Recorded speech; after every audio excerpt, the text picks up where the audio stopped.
예전부터 아파트를 분양하기 위해서 모델하우스 관계자, 소위 말해서 아파트를 분양하는 분양 대행사에서 대부분 분양을 잘 하기 위해서 대구 같은 경우는 수성구를 대구의 강남이라고 얘기를 하면서 범사만삼을 얘기하며 아파트 분양 청약 열기를 엄청나게 띄웠죠. 그리고 대부분 1순위에서 마감하는 기록을 쓰면서 관심이 뜨겁게 올라가는 사례가 있었습니다. 그 중에 수성구 파동에 위치하고 대단지 타운하우스 이름하여 펜트하우스 수성이라고 얘기하면서 분양을 하는 사례가 있었는데요.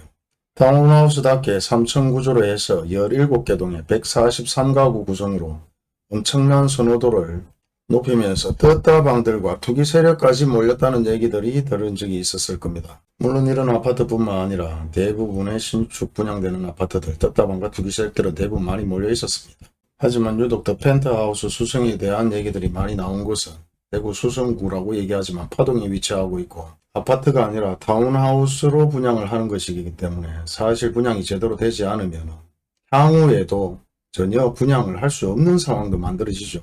빌라나 타운하우스의 단점이 그런 내용 중에 하나인데요. 일반적인 아파트 같은 경우는 나중에 분양이 안 되더라도 할인 분양을 하거나 정부에서 구입해 주는 사례들도 있습니다. 하지만 타운하우스나 빌라 같은 경우는 실제 분위기가 좋지 못하면 나중에 애물단지가 되는데 여기서 더 중요한 것은 새롭게 건축되는 타운하우스에 관심을 가지는 것이 아니라 분양 열기에 엄청나게 관심을 많이 가졌다는 것인데요. 그리고 그 금액조차도 사실 적은 금액은 아니었습니다. 8억대의 타운하우스 그리고 파동에 위치하고 있고 배산 임수형이라고 얘기를 하죠. 앞쪽에 연못이 없고 강이 없기 때문에 뒤쪽에 병풍같이 3만 자리 잡고 있어도 공기가 상당히 좋다. 그리고 맞은편에 정면 쪽에 확 트인 시야가 좋다. 이런 얘기들은 뉴스뿐만 아니라 블로그에서도 엄청나게 광고를 했던 대단지 타운하우스였습니다. 하지만 이런 타운하우스가 얼마 안 가서 갭 투자 세력들이 빠진 것이라고 뉴스에 나오고 신문기사에 나오기 시작하면서 이상한 조짐을 보이더니 경매에 나온 타운하우스 마찬가지 유찰 5회라는 기록을 세우고 계속해서 매물이 증가하고 있었던 사례가 있었습니다. 그 이유는 뒤쪽에 산이 위치하고 있고 맞은편에는 넓은 시야가 트여야 되는데 바로 도로 하나 건너편에 엄청나게 높은 아파트들이 올라가고 있기 때문입니다. 적어도 타운하우스의 요건이 바다가 있는 곳은 바다에 시뷰가 있어야 되고 산 쪽에 위치하고 있다면 높은 산자락에서 아래쪽에 확 트인 뷰가 받쳐줘야 되겠죠. 하지만 뒤쪽으로 산으로 막혀져 있고 맞은편에는 바로 대단지 아파트가 들어오면서 완전히 막혀버린 상황이 벌어졌습니다. 그리고 많은 인터넷 매체에서 너도 나도 가릴 거 없이 엄청나게 광고를 쏟아부었는데요. 대부분 블로그 광고에서 나오는 얘기들, 그리고 인터넷 매체에 뉴스로 나오는 얘기들, 그리고 분양 관계자들의 설명만 듣고 아파트를 구입하고 이와 같이 타운하우스를 구입한 사례들이 대부분입니다. 물론 맞은편에 아파트가 들어선다고 했다면 대부분 타운하우스를 구입하지 않았을 수도 있을 것인데 묻지 않았기 때문에 얘기를 해주지 않았다. 그리고 그때 당시 아파트가 들어올 줄 몰랐다. 물론 이런 얘기들로 대부분 흘러넘기는 사례들이 상당히 많습니다. 우리가 전단지를 보게 되면 전단지에 엄청나게 많은 광고를 보여주고 전단지를 보고 아파트 분양 계약을 하는 사람들도 상당히 많았는데요. 법적으로 전단지는 광고로만 인정되지 실질적으로 전단지에 광고를 내고 동일하게 하지 않았다고 해서 처벌을 받거나 문제가 되지는 않습니다. 그런 얘기는 예전에도 영상에 한번 올려드렸는데요. 아직도 이런 얘기들을 하는 사람이 있습니다. 아파트를 그때 사지 말라고 계속해서 얘기를 했으면 내가 사지 않았을 것인데 왜 그만큼 말리지 않았느냐. 하지만 대부분이 아파트에 열광하고 있었고 아파트 투기에 돈 버는 욕심에 정신이 없었죠. 결국은 도박에 빠져 있는 사람한테 아무리 얘기를 해도 그 얘기가 귀에 들어오지 않습니다. 이런 모든 얘기들을 경험으로 제가 항상 영상에 올려드리고 모르는 것이 있으면 물어봐야 되고 알아도 한 번 더 물어봐야 된다. 그리고 아파트 가격이 상승했을 때도 아파트를 구입하지 못하고 아파트가 하락할 때도 다시 한번 아파트를 구입하지 못하는 사례들이 벌어지는데요.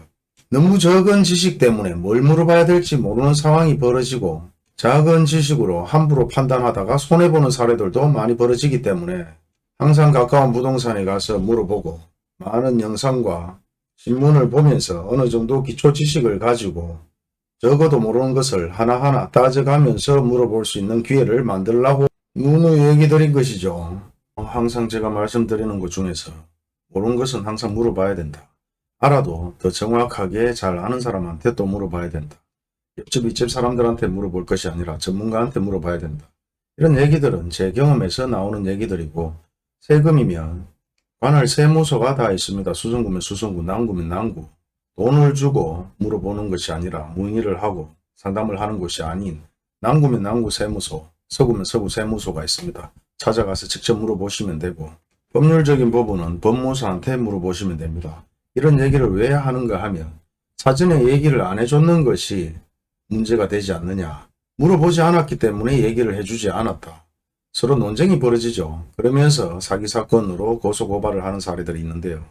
저도 제가 많은 지식이 없기 때문에 저보다 더 똑똑한 분들, 더 많이 아는 분들한테 항상 물어봅니다. 그리고 제 분야가 아닌 부분은 그쪽 분야의 오랜 경험과 전문적인 지식을 가지고 있는 분에게 또 물어보죠.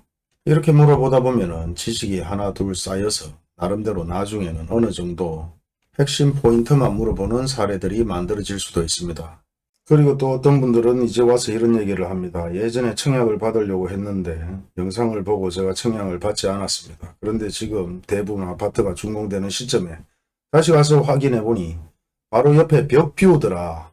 너무 촘촘하게 아파트가 붙어 있어서 시야를 가리고 뷰라고는 전혀 보이지 않고 부엌에서 밖을 봐야 보이는 뷰가 다다. 이런 얘기를 하는 분들도 있고 다양하게 정말 참 많은 분들이 얘기를 하시는데요. 아파트 분위기가 상승하고 아파트만 사면 무조건 아파트로 돈을 벌 수 있다는 기대 심리 때문에 사실 청약하기 전에 아니면은 아파트를 구입하기 전에 대부분 모델하우스를 방문하고 조감도까지 다 확인을 하죠. 그런데도 그때는 그런 것들이 눈에 안 보였던 모양입니다. 오직 아파트만 구입하면 돈을 벌 수 있다. 뭐 그런 기대 심리로 평생 살면서 아파트 가격이 오르면 좋지 내리는 상황이 되면 팔지 않아도 기분은 좋지 않을 것이고, 옆집에 아무개가 5억 주고 아파트를 샀는데 나는 2억 5천 3억 주고 아파트를 샀다.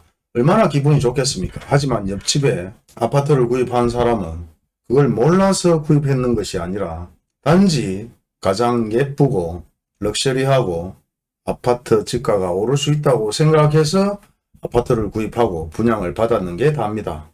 하지만 현 입장에서는 얼마든지 더 저렴하게 아파트를 구입할 수 있는 기회도 만들어졌고 급하게 서둘 필요가 없는데 어떤 분들은 내가 전세 만기가 되었다. 아파트가 팔렸기 때문에 바로 아파트를 구입해야 된다. 이런 심리로 다시 한번 접근하면서 물어보는 분들이 있습니다. 전세가 만기가 되었던 내 아파트가 팔렸던 간에 지금 현재 저렴하게 아파트를 구입할 수 있는 시기에 단지 반전세나 월세 들어가서 제가 좀 일부 1년 정도만 있으면 충분히 다시 한번 급매물이나 할인 분양으로 아파트가 나올 수 있다고 누누이 얘기 드렸는데 그런 것들은 귀에 안 들리고 지금 현재 전세가 만기됐으니 바로 저렴하게 나온 아파트를 구입해서 번거롭지 않게 입주를 하려고 하는 사람들도 있고 내 아파트가 팔렸으니까 급매물 정도 알아보고 바로 번거롭지 않게 또 한번 입주를 하려고 하는 사람들이 있죠. 결국은 다른 곳에 들어갔다가 이사하는 자체가 귀찮아서 그렇게 생각을 하시는 것 같습니다. 물 좋고 정자 좋은 것도 없고 세상에 공짜가 없다고 항상 얘기 드리는 내용 중에 하나죠. 어떤 사람은 멋모르고 피를 1억 2억씩 주고 아파트를 구입했고 현재 하락하는 가운데에서 이자를 내는 것도 상당히 고통스러워하면서 살고 만기가 되어서 전세 돈을 돌려줘야 되는데 전세 돈을 돌려줄 수가 없는 상황에 경매까지 넘어가면서 안타까운 삶을 살고 있는 사람들이 상당히 많습니다. 그리고 투자 투기를 하다가 극단의 선택을 하는 사람들도 생겨나는데 이사하는 그게 하나 무엇이라고 그거조차도 귀찮아서 바로바로 입주를 하려고 하는 사람들이 많습니다. 진짜 한 번씩 통화를 하다 보면은 기가 차서 대화도 하기 싫을 상황들이 만들어지는데요. 단지 그런 사람들은 재수가 좋았을 뿐입니다. 아파트 가격이 계속 상승한 게 아니라 갑작스럽게 이렇게 폭락하는 상황이 벌어졌기 때문에 이런 기회가 만들어졌을 뿐인데 그런 분들은 현재 아파트를 구입해도 충분히 나쁘지 않습니다. 왜? 아는 지식이 전혀 없고 모든 게 귀찮은 사람인데 현재 아파트 가격이 일부 떨어졌죠. 바로바로 급매물 하나 나온 거 있으면 구입하시면 돼요. 이사하는 것조차도 하나 귀찮아서 돈은 벌고 싶고 1년 동안 어디 가서 다시 한번 짐을 꾸리고 풀고 하는 게 귀찮은 사람이 얼마나 저렴하고 좋은 매물을 구할 수 있을까요? 말 타면 종 부리고 싶다는 얘기가 이럴 때 쓰는지는 잘 모르겠습니다만은 향후 세월이 지나서 이런 상황이 또 없으라는 법은 없겠죠. 물론 자기 분야가 아니고 물론 돈이 많아서 그렇게 생각할 수도 있을 것입니다.